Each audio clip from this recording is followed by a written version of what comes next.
Bon, je voulais d'abord remercier les organisateurs, à la fois les gens du Congrès franco-tunisien de pneumologie, elles sont présidents, mais aussi le président de la Tuforcal et tous les membres, qui sont tous des amis. Et vous savez, c'est toujours des amis qu'il faut se méfier. Et en fait, c'est mon ami Majed qui m'a collé ce sujet, qui est à la fois complexe, mais en plus difficile à traiter parce que je suis devant un auditoire qui est très hétéroclite. Il y a des gens qui sont tout à fait au courant de l'allergologie dans ses arcanes les plus évolués, puis il y a des pneumologues qui n'ont pas l'habitude de manier ce genre de choses. Donc j'ai essayé d'être le plus schématique et clair possible pour ne pas endormir nos confrères pneumologues stricts.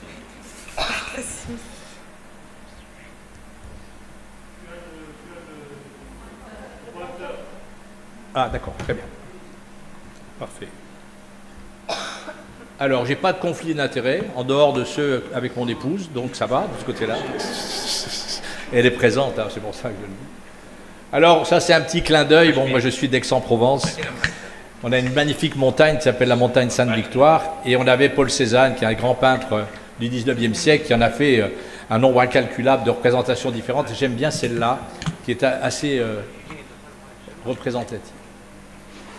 Alors, l'intérêt du sujet, bien que Majed ait donné un sujet un peu compliqué, eh bien, vous savez que l'allergologie avance à très grands pas, surtout de ces 20 dernières années, tant au point de vue diagnostique que thérapeutique, et on a de plus en plus de moyens à notre disposition pour améliorer notre diagnostic, la compréhension des mécanismes physiopathologiques et donc, partant, nos traitements. La mise à disposition de ces allergènes moléculaires a représenté une grande avancée en allergologie de ces 25 dernières années. Je crois que c'est la plus grande avancée. Alors, ce sont des molécules qui sont issues du génie génétique. Elles sont donc très spécifiques. Bien sûr, il faut bien connaître ce nouveau domaine et je vais essayer de vous faire la moléculaire racontée à Juliette. Alors, d'abord, de quoi parle-t-on ? Une source ou un extrait. Alors une source, ça contient l'ensemble des molécules allergéniques et non allergéniques en contact avec l'organisme dans des conditions naturelles d'exposition. Donc, par exemple la poussière avec à l'intérieur les acariens. L'extrait, lui, c'est une extraction des molécules allergéniques et non allergéniques. Donc c'est déjà une purification. Il y a des protéines, des glycoprotéines, des acides nucléiques et des glucides. Et à partir de cette source, on va faire donc différents composants et on les purifie. Par exemple, le Phleum pratense, qui est l'extrait allergénique de la fléole, c'est-à-dire des pollens de graminées. Alors maintenant, un allergène, c'est quoi? C'est une substance capable de déclencher une réaction allergique. Ça, c'est un peu la palisse. Vous savez que ça vient du grec, allergie, c'est donc allergique, c'est-à-dire réagir autrement, en fait. Or, en fait, c'est réagir beaucoup trop. C'est-à-dire que l'individu qui est allergique va se défendre contre des agresseurs qui sont fictifs. Par exemple, les pollens n'ont jamais fait de mal à la santé, ils vont faire des symptômes de défense. Alors, il y a deux types d'allergènes. Il y a les allergènes naturels, donc qui sont exprimés par les lettres AN, qui sont obtenus par extraction et purification à partir de la source. Et puis, nous avons, depuis 2 décennies, des allergènes moléculaires dits recombinants, AR, qui sont des protéines qui sont obtenues par le génie génétique à partir de souches d'Escherichia coli. Donc là, ils sont beaucoup plus spécifiques, bien évidemment. Alors, il y a une nomenclature internationale, parce que vous voyez des sigles, il faut comprendre ce qu'il veut dire. Alors, vous avez les 3 premières lettres du genre, la lettre de l'espèce et le numéro correspondant à l'ordre de découverte. Je prends tout de suite des exemples. Ensuite, si c'est précédé d'un N, c'est-à-dire c'est un allergène moléculaire naturel. Si c'est précédé d'un R, c'est un allergène moléculaire recombinant. Je vous ai donné 2 exemples. Bon, dans la région d'où on est, où aussi est Bernard Pugérias, on est envahi par les allergies au pollen de cyprès. Eh bien, le premier allergène et l'allergène majeur du cyprès, c'est N-CuP-A1. N, c'est-à-dire c'est un allergène naturel. CuP, c'est les 3 premières lettres de Cupressus, qui est le nom latin du cyprès. A, c'est la première lettre de l'espèce, Arizonica. Et 1, c'est le premier qui a été découvert. Deuxième exemple, RDRP1, là c'est un allergène recombinant. DER, c'est Dermatophagoides, l'espèce, le genre. L'espèce, c'est Pteronicinus. Et 1, Donc c'est l'allergène majeur du Dermatophagoides pteronocidus. Alors, petit schéma, je ne veux pas vous encombrer la tête, c'est la façon dont on peut extraire les allergènes moléculaires à partir d'une source. Alors, quelles sont les grandes familles maintenant d'allergènes moléculaires? Alors d'abord, il y a les PR10 qui sont responsables des signes cliniques des polynoses, au pollen de bouleau par exemple, et l'allergène représentatif de ces PR10, c'est BETV1, qui est donc l'allergène principal du bouleau. Ce sont des protéines qui sont thermolabiles, c'est-à-dire qu'elles sont détruites par la chaleur. Et cette PR10 est responsable d'allergies croisées, comme on en voit de plus en plus, entre les pollens de bouleau et les fruits, notamment les rosacées, d'ailleurs la pomme, la poire, etc., mais également la noisette, le soja ou même l'arachide. Mais ce sont des tableaux cliniques qui sont en général peu graves. Ça donne essentiellement un syndrome oral, c'est-à-dire les gens, ils ont des démangeaisons au niveau de la bouche, ça les gratte, ils peuvent gonfler un petit peu, mais ça ne va pas plus loin. Et il y a un autre élément qui doit donc des PR10, c'est que ces patients qui ne supportent pas les fruits crus, eh bien, ils vont supporter les fruits cuits, puisqu'elles se sont thermolabiles. Sauf qu'il y a une exception quand même, chez les patients donc, du sud de l'Europe et du Maghreb, parce que là, je vous expliquerai pourquoi, eh bien, ils vont faire des réactions violentes, parce que c'est un phénomène différent. Là, en fait, les gens sont d'abord allergiques au bouleau, et ensuite ils développent une sensibilisation alimentaire, alors que dans les gens du sud de l'Europe et du Maghreb, c'est l'inverse. Ils font d'abord une allergie à la pêche, par exemple. Donc, voilà. Alors, voilà les représentants principaux des PR10. Le BETV1, donc ça, c'est le bouleau. MALD1, c'est la pomme. PRUP1, c'est la pêche. CORA1, c'est la noisette. ARAH8, c'est l'arachide. Et GLIM4, c'est le soja. Ensuite, deuxième grande famille, les LTP, les lipides transfert protéines. Ce sont des protéines de défense contre les agressions bactériennes et mycosiques des plantes. Celles-ci sont thermorésistantes, et donc elles résistent à la chaleur et à la digestion. Il y en a dans de très nombreux fruits et légumes. Et là, elles sont responsables d'allergies alimentaires sévères, donc c'est des tableaux sévères, tant au nord qu'au sud de l'Europe. Alors les représentants principaux, eh bien vous avez PRUP3, ça c'est la LTP de la pêche, COR-A8, la LTP de la noisette, MALD3, celle de la pomme, et ARAH9 de l'arachide. Il faut savoir aussi que les allergènes majeurs de la pariétaire, qui sont fréquentes donc, dans nos régions, soit dans le sud de la France, soit au Maghreb, c'est une plante qui pousse sur les vieux murs, parieta, ça vient de la paroi, eh bien ce sont des LTP. R par J1, R par J2 sont des LTP, et il y a une faible homologie avec PRUP3 qui est celle de la pêche. Troisième, les profilines, grande famille, mais pas très dangereuse, quoiqu'on commence maintenant à voir des tableaux plus sérieux avec ces profilines. Donc elles sont dans les cytosquelettes, énormément de pollen et de végétaux comportent ces profilines, et c'est un allergène mineur. 20% des patients qui ont une allergie au pollen ont une sensibilisation à ces profilines. Alors, il y a multiples réactions croisées entre pollen de familles éloignées, on verra tout à l'heure quelques cas cliniques, mais aussi entre pollen et aliments. Alors, la plupart du temps, il n'y a pas de symptômes, ou des symptômes vraiment très légers, tant sur le plan respiratoire qu'alimentaire. Je vous donne quelques exemples. BETV2, ça c'est la profiline du bouleau. FLOP-P12, c'est celle des graminées, de la fléole. PRUP-P4, celle de la pêche. HEVB8, c'est celle du latex. Et ARAH5, celle de l'arachide. L'atropomyosine, allergène très important, qui est donc commun aux crustacés, aux mollusques, aux blattes, aux acariens et à différents insectes. Donc, elles peuvent être sévères, ces réactions à l'atropomyosine. Alors, les deux représentants principaux, DRP10, donc l'acarien, et PEN-A1, qui est la tropomyosine de la crevette. Alors, si vous avez une réaction clinique à la crevette, eh bien, il faut rechercher une allergie croisée avec les acariens. Et alors, il y a maintenant des nouveaux tableaux, j'en ai parlé au CFA cette année. On voit de plus en plus, maintenant c'est très bobo, c'est à la mode, on va manger des insectes dans les restaurants branchés, notamment des criquets. Alors, nos amis nigériens, ils sont habitués, mais nous non. Et les gens qui sont allergiques aux acariens, eh bien, un certain nombre qui font des réactions très importantes d'angioëdème lorsqu'ils mangent des criquets, parce qu'en fait, il y a de la tropomyosine, tout simplement. Donc j'ai vu plusieurs cas ces derniers temps chez les gens branchés en général écolos.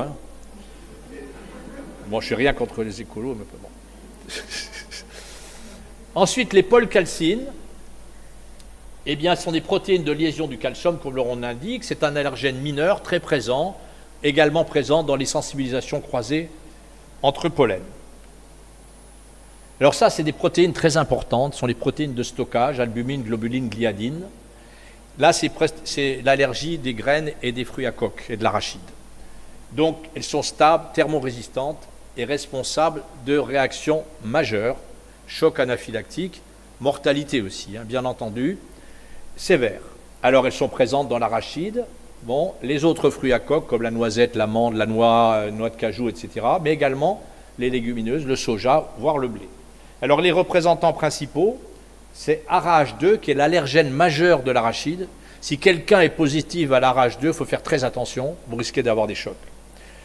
ARAH3 également, mais CORA9, c'est pour la noisette, et TRIA19, ça c'est la protéine de stockage du blé, de la farine de blé. On en voit notamment chez les gens qui font des anaphylaxies induites par l'exercice, et on recherche une allergie à la farine de blé, et on trouve souvent TRIA19. Voilà, donc vous avez différents exemples sur le petit tableau à côté. Alors, maintenant, quelles sont les molécules disponibles pour le dosage? Il y en a énormément, de plus en plus, et on cherche presque chaque mois de nouvelles. Bon, parce que Thermo Fisher, on a fait un beau créneau quand même, mais elles ne sont pas toutes utiles, bien sûr. Alors, voilà pour les pneumallergènes. Si vous voulez faire des dosages, par exemple, chez des gens qu'on ne peut pas tester, soit des petits nourrissons, soit des gens qui n'ont pas de réactivité cutanée, soit des gens qui sont sous traitement avec des tests positifs impossibles sur le plan cutané, vous pouvez vous aider, bien sûr, de l'allergie moléculaire. Alors, pour le chat, il y a deux allergènes majeurs, c'est FeLD1 et FeLD2. Pour le chien, il y a F1, F2, éventuellement F3, et puis alors il y a F5, je ne peux pas ne pas vous en parler, parce que cet allergène-là, il est commun donc aux chiens et au liquide séminal de l'homme. On avait plutôt l'habitude de dire que les femmes étaient des chiennes. Eh bien non, ce sont les hommes. Et en fait, quand il y a des cas d'allergie au liquide séminal, c'est-à-dire les compagnes, les épouses, etc., font des réactions au liquide séminal, eh bien c'est lié à cet allergène moléculaire CAN F5. Pour la fléole, vous voyez, vous en avez beaucoup, mais les plus importants, c'est FLOP P1, P2. Pour le boulot, eh ben, je vous ai dit, BETV1, la PR10 majeure, BETV2, la prophyline. L'olivier, il y en a une seule, N-olée1, qui est commune avec le frêne. Alors les gens qui exercent dans le nord de la France, eh bien, c'est l'allergie au frêne, et c'est le même allergène moléculaire que l'olivier. D'ailleurs, quand on fait une immunothérapie, au frêne, on prend de l'olivier. La pariétaire Herpar-J2, Alternaria, c'est très intéressant dans des asthmes sévères, particulièrement. J'ai fait une étude là-dessus.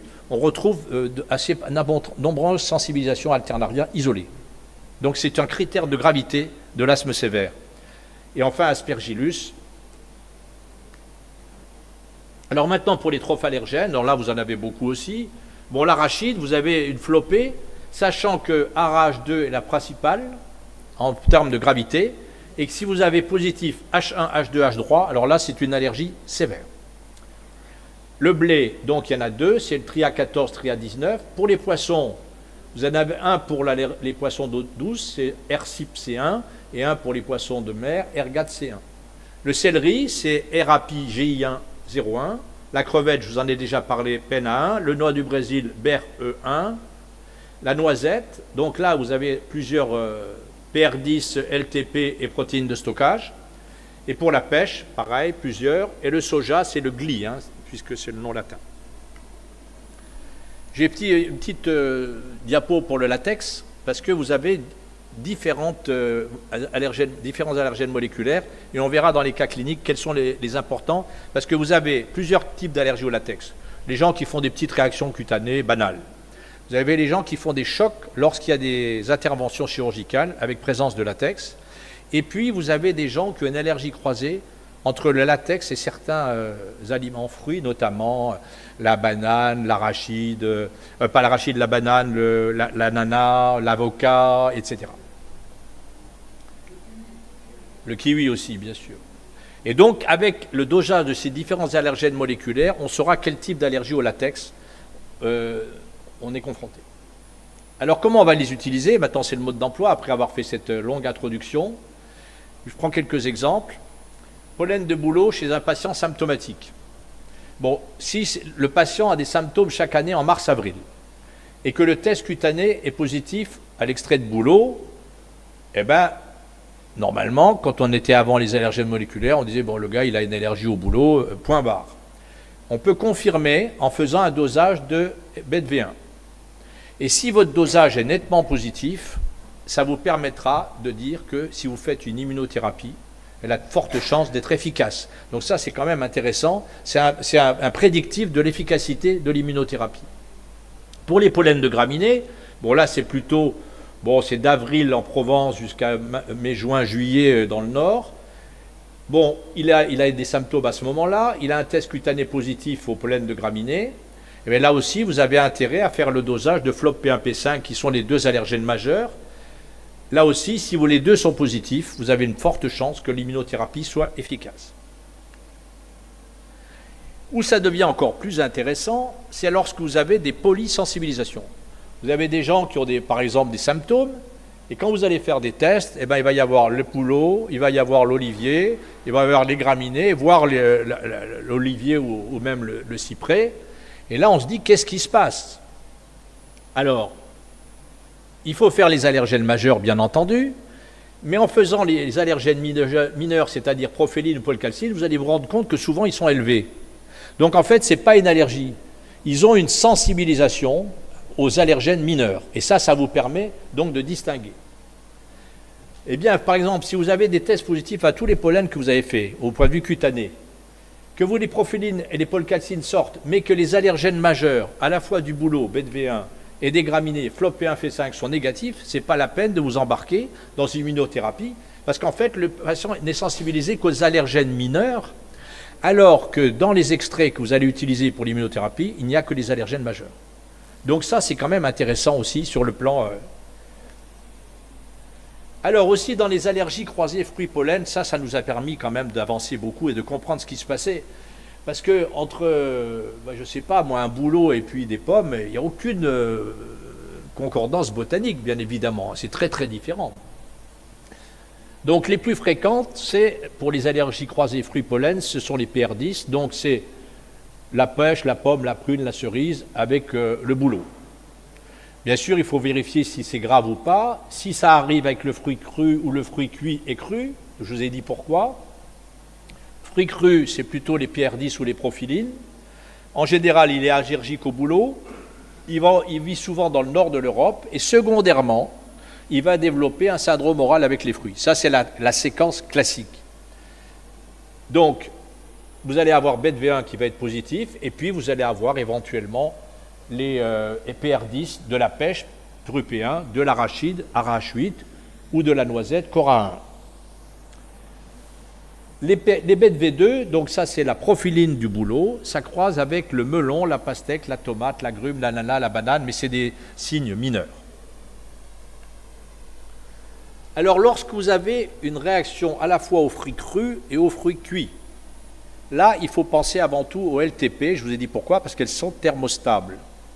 Et là, c'est plutôt un patient qui n'est pas allergique au pollen, qui habite dans le sud de l'Europe ou au Maghreb, et fait des réactions sévères, notamment avec la pêche, mais aussi avec une nouvelle molécule qui vient d'être découverte, c'est le PRUP7, c'est une nouvelle famille, les guibérellines.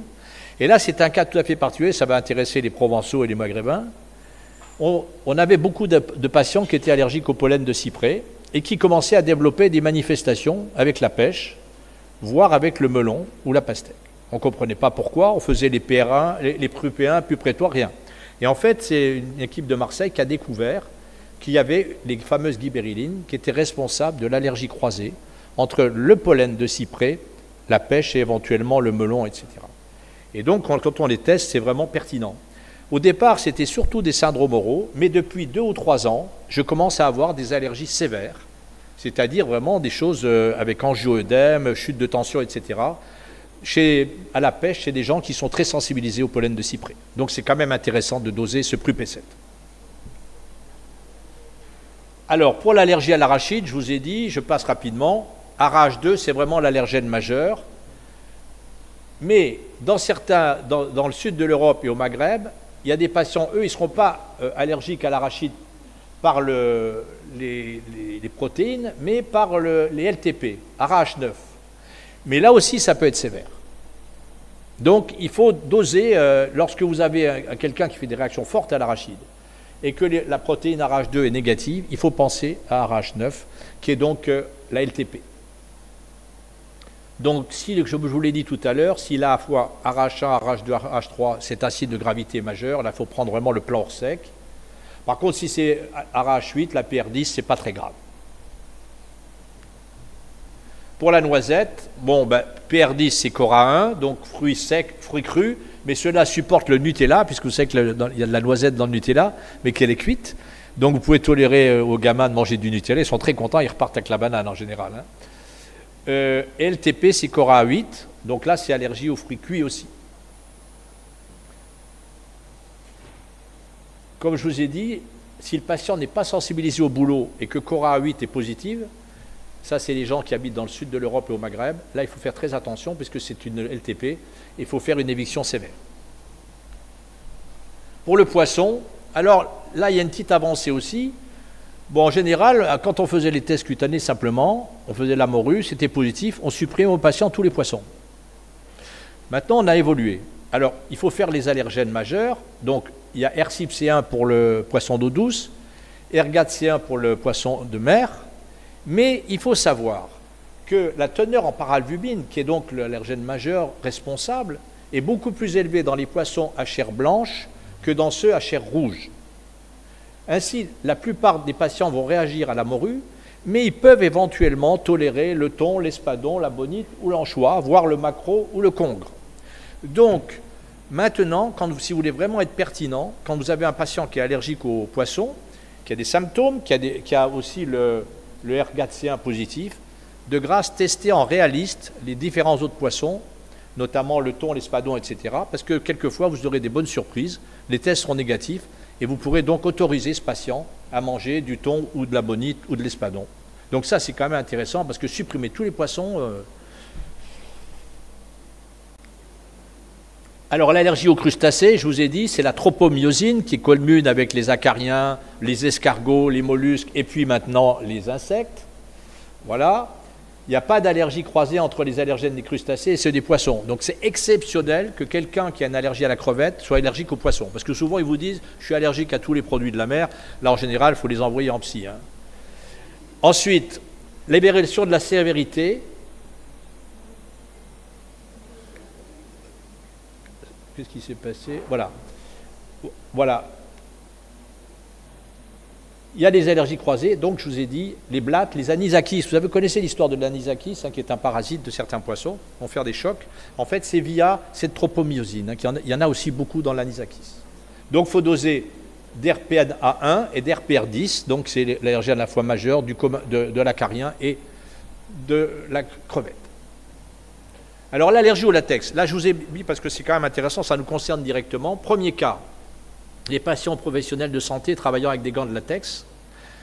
Donc si vous avez l'allergène moléculaire HVB5 ou HVB6 qui sont positifs, le risque allergique est élevé avec possibilité d'allergies croisées telles que banane, avocat, kiwi, de fait de l'homologie de structure. C'est en fait, il y a une homologie entre l'évéine et les chitinases des fruits.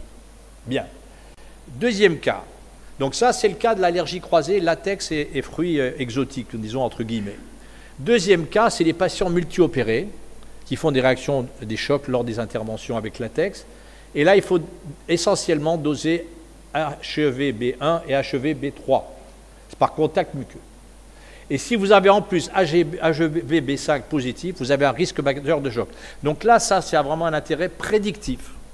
Et si vous avez les trois, il faut vraiment faire une salle latex free, hein, d'accord? Parce que C'est vraiment très risque majeur. Troisième cas, c'est des gens qui sont allergiques au pollen, qui sont sensibilisés aux profilines, qui sont allergiques aux fruits. Et souvent, là, vous avez une seule protéine du latex qui est positive, c'est HEV-B8, mais ça n'a aucune importance. Là, c'est pas grave, il n'est pas allergique au latex. C'est par homologie mineure. Autre avancée dans l'allergie moléculaire, c'est pour faire la différence entre une sensibilisation et une allergie croisée. Vous savez que souvent on dit aux étudiants, c'est pas parce que le patient a un test positif qu'il est allergique. Bien sûr, parce que je prends cette salle, je fais des tests aux acariens, il y en a 15% qui vont être positifs, il n'y en a pas 15% qui sont allergiques. Donc ils sont simplement sensibilisés. Donc, la plupart du temps, on est obligé de faire un test de provocation pour être sûr qu'il y a une correspondance entre le test cutané et la pathologie. Mais en faisant le dosage moléculaire, ça vous permet quand même de savoir s'il y a un phénotype plutôt rassurant, donc c'est PR10 profiline, ou un protéique plus sévère, LTP protéine de stockage. Idem pour le latex. Maintenant, la place des allergènes dans les polysensibilisations. Alors souvent, vous le savez, quand vous faites des tests, souvent il y a des gens qui ont des tests positifs à tout. Donc là, vous êtes très embêtés. Qu'est-ce que c'est? Alors, par exemple, vous avez quelqu'un qui a allergie aux graminées et des tests cutanés positifs également au bouleau. Alors vous dites, est-ce qu'il est vraiment allergique au bouleau ou pas? Donc, il faut faire, si BETV2 et FLOP-P12 sont positifs, ça veut dire qu'il est sensibilisé aux allergènes mineurs, profiline, mais il n'y a pas d'allergie vraie.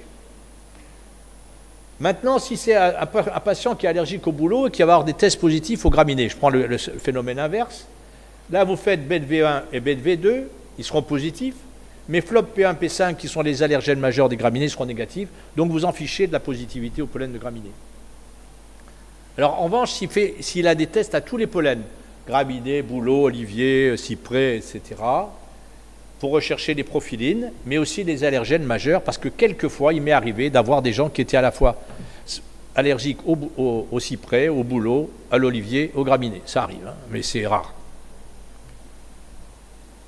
Alors maintenant, dans la décision thérapeutique, parce que ça, c'est quand même important, voilà, l'immunothérapie pour allergie aux graminées avec polysensibilisation, c'est-à-dire test cutané multiple.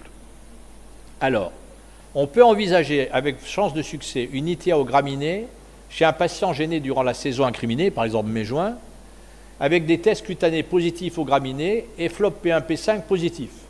Même si par ailleurs vous avez une flopée d'autres pollens qui sont positifs par le biais des profilines, vous en fichez, vous faites une immunothérapie aux graminées, là il faut privilégier la clinique, il est gêné en mai-juin, j'ai des tests positifs aux graminées, j'ai un allergène majeur positif, on peut faire une immunothérapie. Pour le bouleau, pareil, si vous avez un gars qui est gêné en mars-avril, qui a des tests cutanés au bouleau, l'allergène majeur du bouleau, mais qui a par ailleurs des tests cutanés positifs à d'autres pollens, vous en occupez pas. À partir du moment où vous avez le test cutané positif et l'allergène majeur, vous pouvez faire une immunothérapie. En revanche, si vous avez des gens qui sont gênés par exemple de mars à juin, il est possible qu'ils soient à la fois sensibilisés au pollen de bouleau et au pollen de graminées. Et si vous avez les deux allergènes majeurs qui sont positifs, à ce moment-là, il faut faire une immunothérapie double, si vous voulez avoir des chances de succès. Alors, je termine par un cas clinique. Alors, je vais vous faire un retour en arrière, ça va tous nous rajeunir. 1995, c'était génial, hein, Bernard? Voilà, Bertrand, qui habite dans le nord-est de la France, qui présente depuis 5 ans une rhinoconjonctivite saisonnière de mars à mai. Il s'aggrave d'année en année, et puis il commence à faire un syndrome oral quand il mange des pommes et des pêches crues, et des sensations d'œdème après ingestion de cacahuètes et noisettes fraîches. En revanche, il supporte le Nutella. Déjà, ça vous donne une indication. Alors, en 95, je lui fais des tests, et il a tous les pollens qui sortent. Pardon. Là, voilà. Bouleau, frêne, graminées, armoise, peuplier, certains aliments, tout est positif. Et bien en 1995, qu'est-ce que je disais? Polysensibilisation allergique, pas d'intérêt de faire une immunothérapie parce que de toute façon, ça ne va pas marcher. Bon. Et je faisais une éviction des fruits crus et des fruits à coque. Ça, c'était 1995. Bon, 2015. C'est le même, hein? Mais là, je lui fais les dosages des allergènes moléculaires. Et là, vous voyez le résultat. Vous avez le BET-V1 qui est au plafond, donc l'allergène majeur du boulot. Le BET-V2 aussi, positif, c'est prolfiline. BET-V4 négatif. L'olivier, l'allergène majeur est négatif. Donc déjà, je peux éliminer l'allergie à olivier. Arrache 1, 2, 3 et 9, négatif. Donc pas de souci. Et flop P1, P5, négatif. Donc même si mes tests sont positifs aux graminées, il n'est pas sensible à l'allergène majeur. Donc il n'est pas allergique aux graminées. Et RH8, profiline nettement élevé. Donc allergie au pollen de bouleau, ça c'est sûr, avec des sensibilisations croisées non pertinentes. Donc l'allergie aux rosacées, à la noisette, à l'arachide est une sensibilisation croisée par le biais des PR10, donc pas d'allergie sévère, fruits crus, cuits, tolérés. Donc dans ce cas-là, en 2015, je fais une immunothérapie au boulot avec une bonne chance de réussite. Donc vous voyez l'avancée sur le plan prédictif, ça c'est quand même très important. Voilà, j'ai tenu l'heure, Madame Joëlle Birnbaum. Hein. Le dosage des allergènes moléculaires représente une avancée notable dans la compréhension, le diagnostic et la prise en charge des pathologies. Vous l'avez vu maintenant, j'espère. Il faut quand même respecter des règles de bonne pratique. Interrogatoire minutieux, c'est 80% du diagnostic en allergologie. Examen clinique pour éliminer d'autres pathologies. Et toujours commencer par les tests cutanés en prick. Les autres examens sont là pour avancer dans votre compréhension diagnostique. Donc ça intervient en fin de course. Lorsque vous avez des polysensibilisations, la gravité éventuelle et quand vous voulez décider une immunothérapie. Je vous remercie.